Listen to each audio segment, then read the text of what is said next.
everyday witches emerge from the shadows of secrecy. Broom closets are flinging open and witches are taking flight.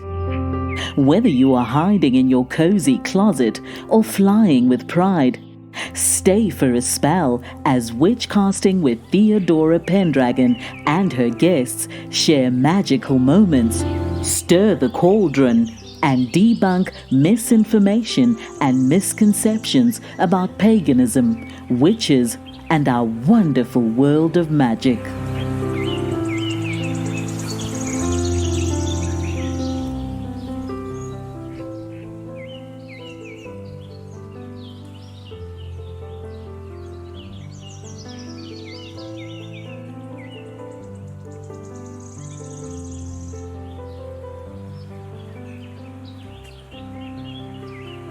Hello everyone, I'm Theodora Pendragon, your host, and today I have another special guest, and her name is Christian Jones.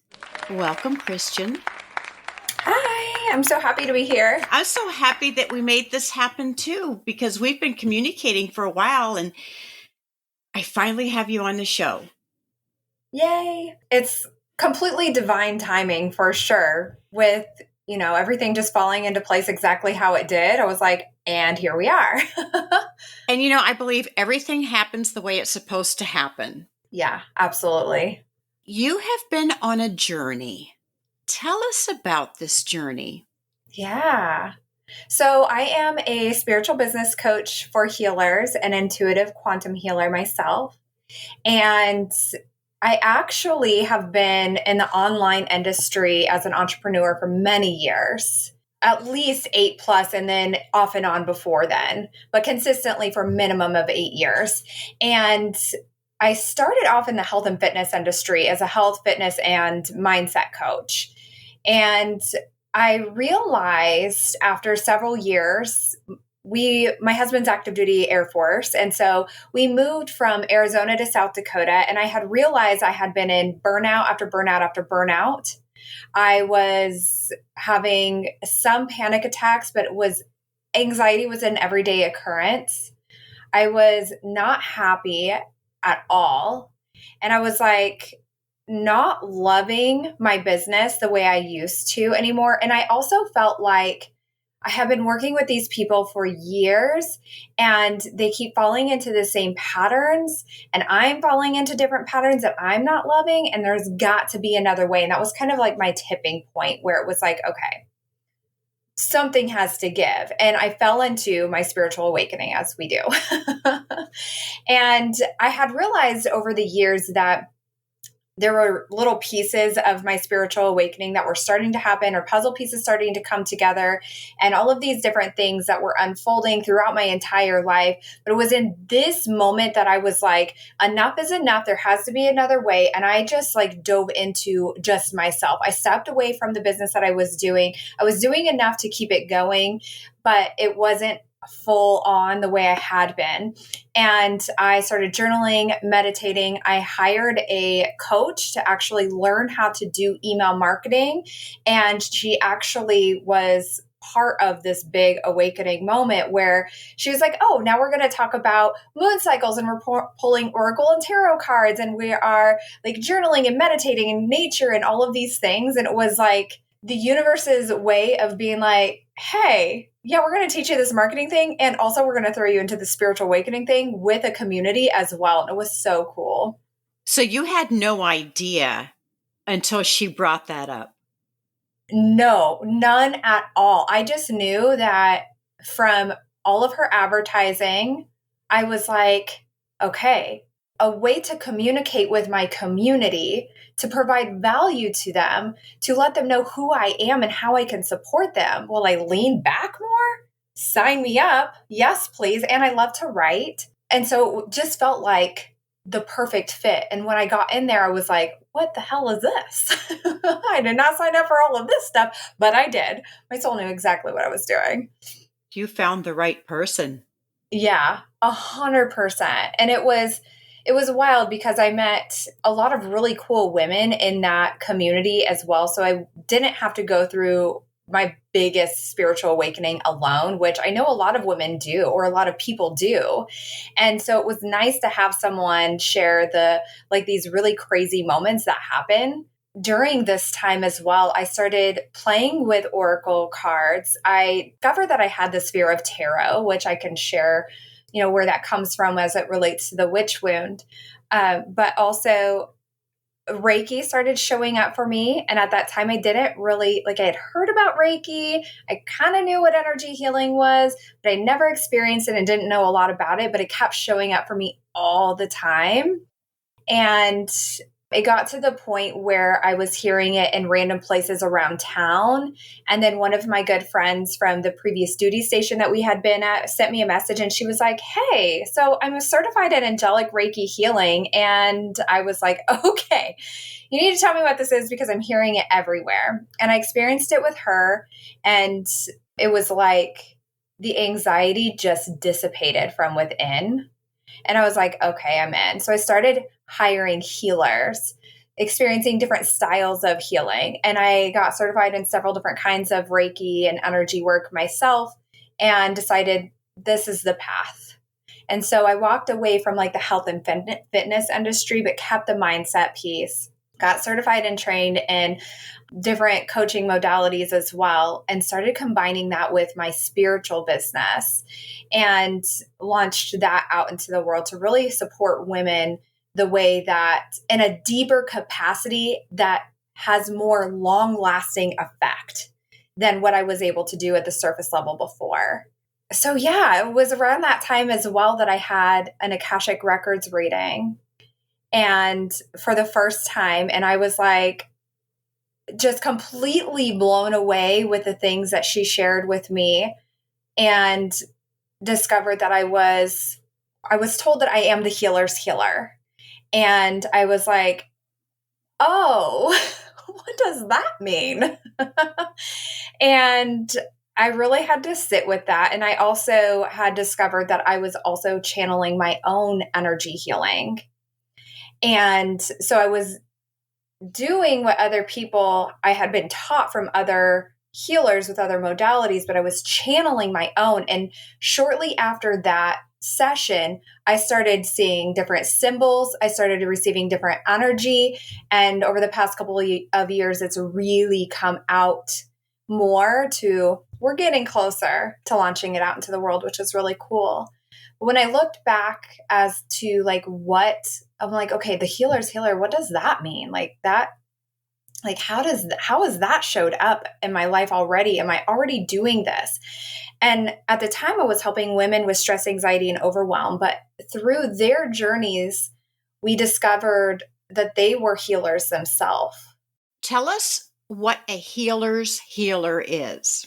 For me, what this means is that I am here to support the healers, light workers, star seeds of the planet that are currently Earthside. It's to help them through their own spiritual awakenings, ascensions, dark night of the soul, in a capacity of which you no longer feel alone. I'm helping you clear out the low frequencies and raise your vibration, and also be able to hold the energy of which does come through in our spiritual awakening. So it's not such a hard experience, in how it can feel in this 3D body and world that we're living in. A few minutes ago, you mentioned witch wounds. What does that mean? So for me, what this means is the witch wounds are wounds from lifetimes. They can show up in this lifetime. They do show up in this lifetime, but they are wounds that have happened in lifetimes before, of which we were a witch. Whether you identify as a witch yourself or whether it's ancestral, because sometimes it's well, I don't actually identify as a witch, but I definitely know that maybe a grandma was, or, something of that capacity where it's now ancestral. And these show up in different ways, in various ways in our life. And if you have a business, it definitely shows up in your business as well. Can you give us an example of a witch wound? There are several that I see very commonly, but the top ones that I see the most are the fear of being seen and being heard. And those are where it's if you were a witch in another lifetime, or you are carrying this ancestral wound, this will show up in your life as a fear of literally fear of speaking out. Like I feel it in my throat as I'm even talking right now. So if somebody's listening, you clearly have that. So it's this fear of speaking out or being seen because it literally feels like you're going to die. Because during all of the witch hunts, mostly women, men too, but mostly women were hanged, were persecuted for their gifts and abilities, whatever that was outside of like their quote norm. Let me know, do you want me to elaborate more on this? Yes, this is fascinating.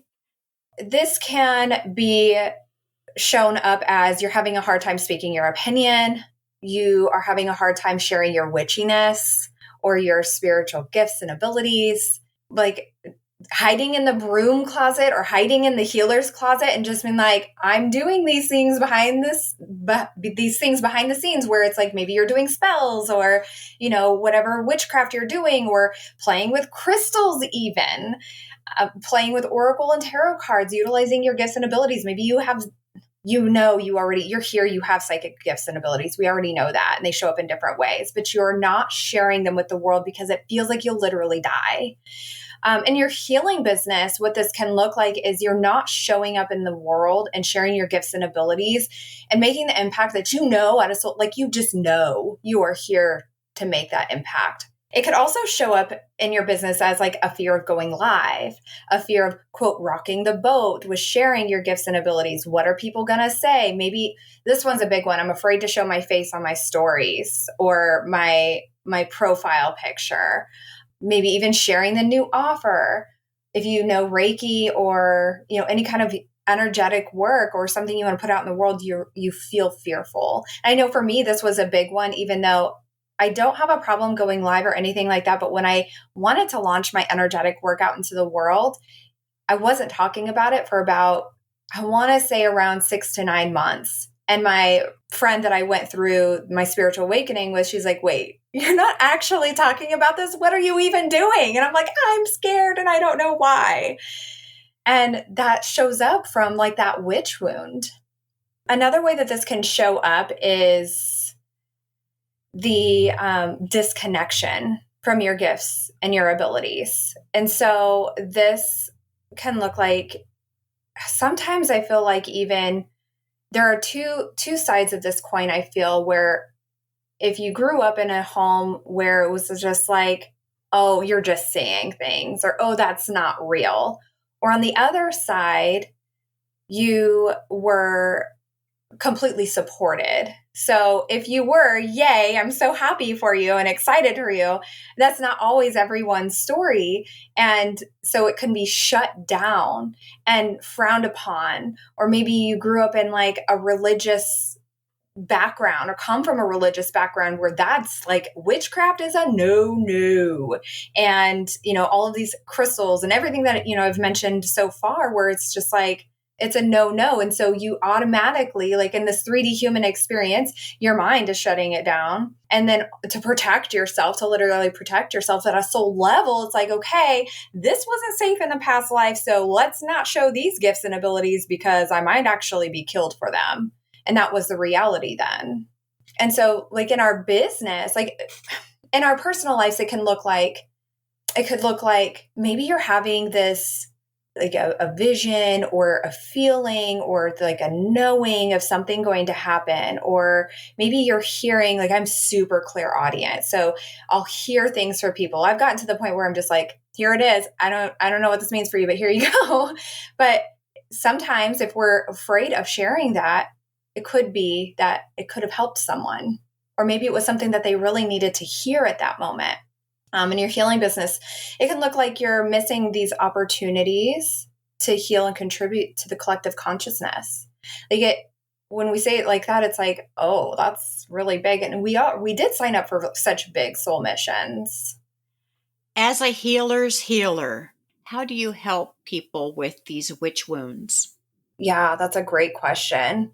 One other one I wanted to share just really quickly that's not talked about enough, or I don't see hardly talked about at all, is the disconnection from women, where it's like we are not I would rather hang out with men. Women are too dramatic or, just really catty with each other. And so that's a really big witch wound as well. So I wanted to quickly mention that one as well. And of course, I can dive deeper, but that one is a big one to look at, like within your own life, the connection that you have with the women in your life, and the friendships. And an example of that would be not trusting other women. Yes. Feeling that they're a threat. Mm-hmm. And that creates barriers because we really need to support each other and uplift each other. Absolutely. Couldn't agree more. And it does create, like, we were always meant to rise together. We were never meant to be a lone wolf. And it has become that way. And, you could say a lot of things about the society and the culture and everything that it's done, but at a soul level, it's also like that, like you mentioned, the feeling threatened and that disconnection, the mistrust. So how I help people with these witch wounds is several different ways. I really love to come from a space of as above, so below.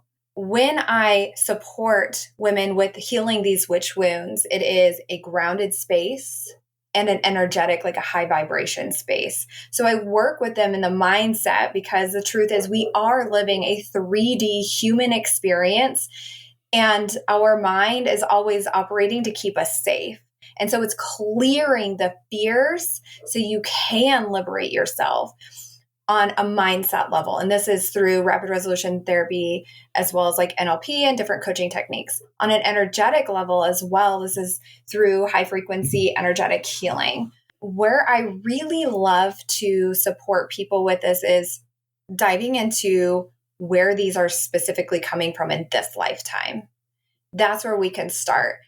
We have to understand that we are high vibrating souls having a human experience.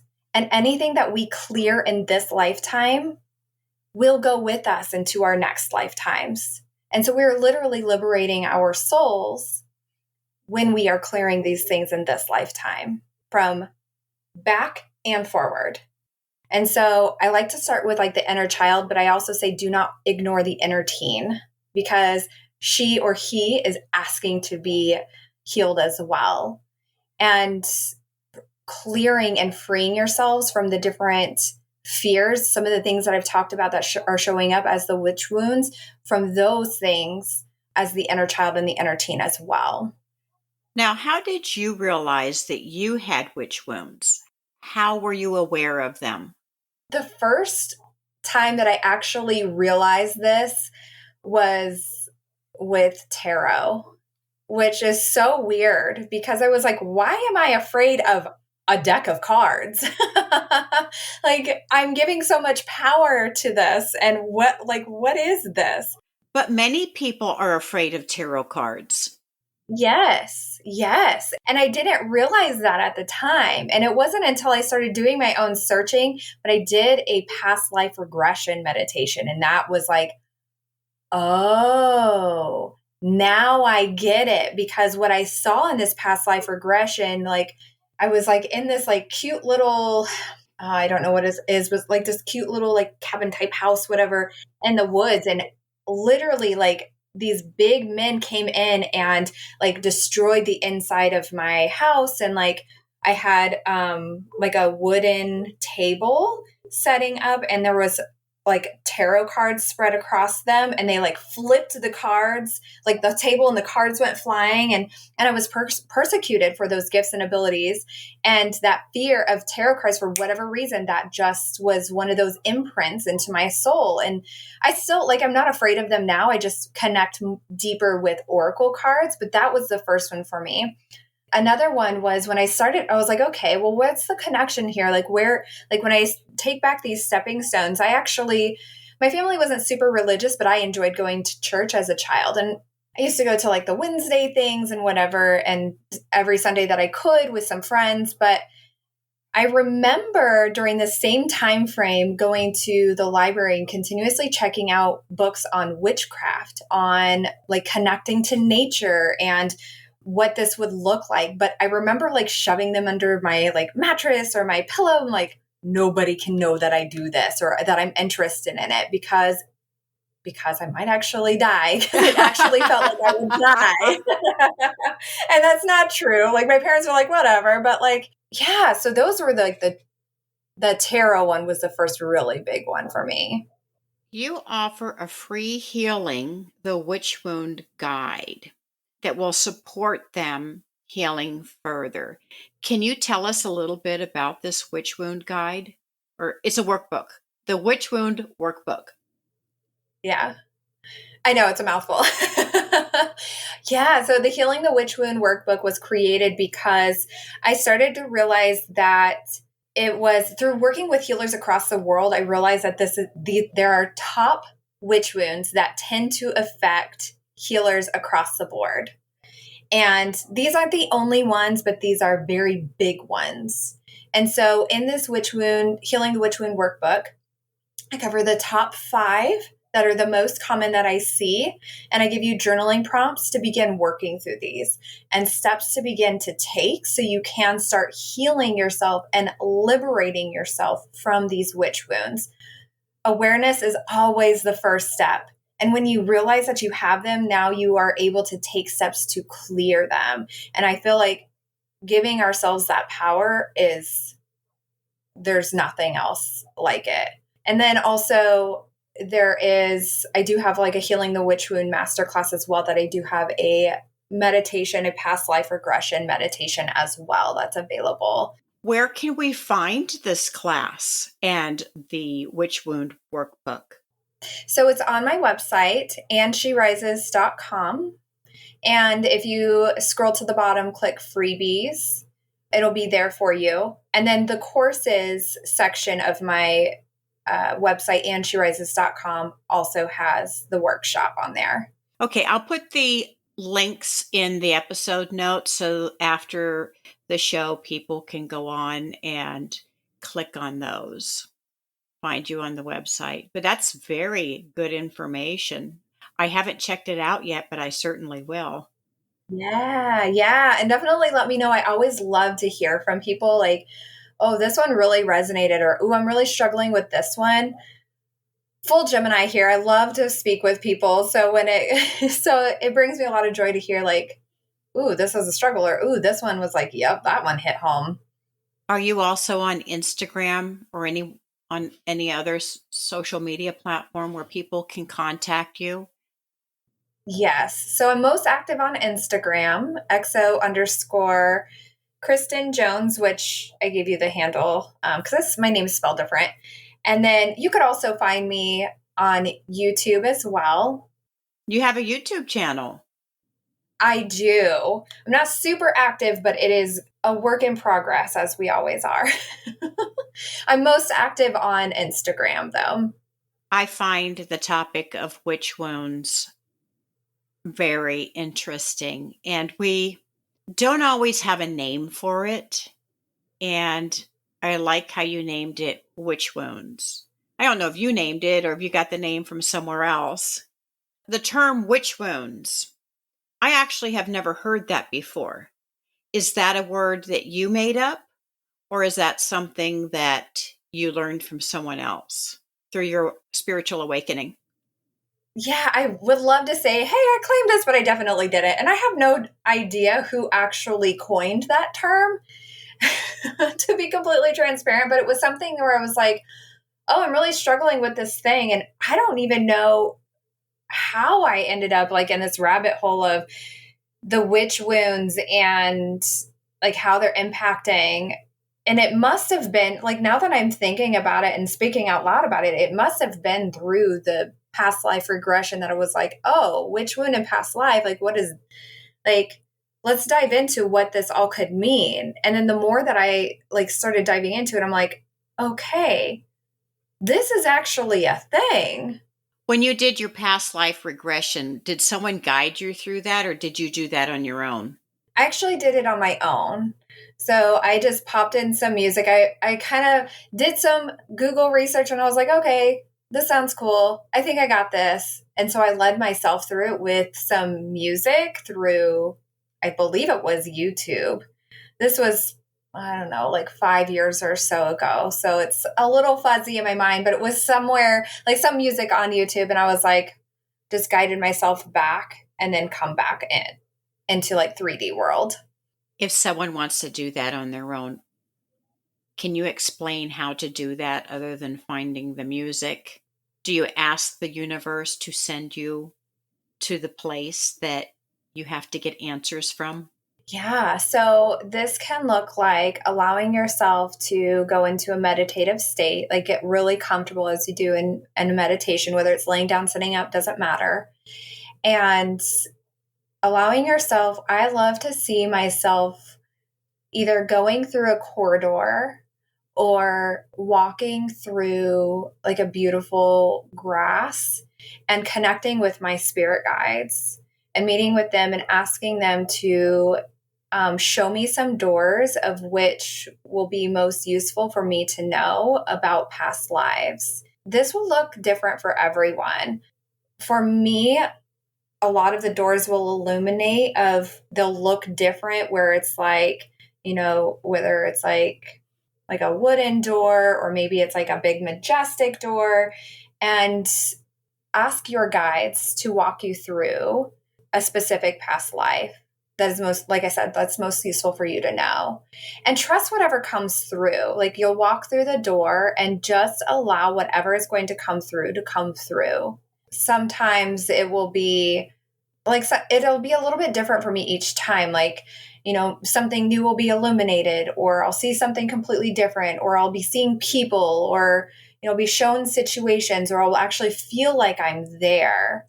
And then once you're complete, you can set that intention before you go in, but to allow yourself to come back. And then if you walk through a corridor, if you're walking through like a grassy field or whatever, just allow yourself to backtrack to bring yourself back.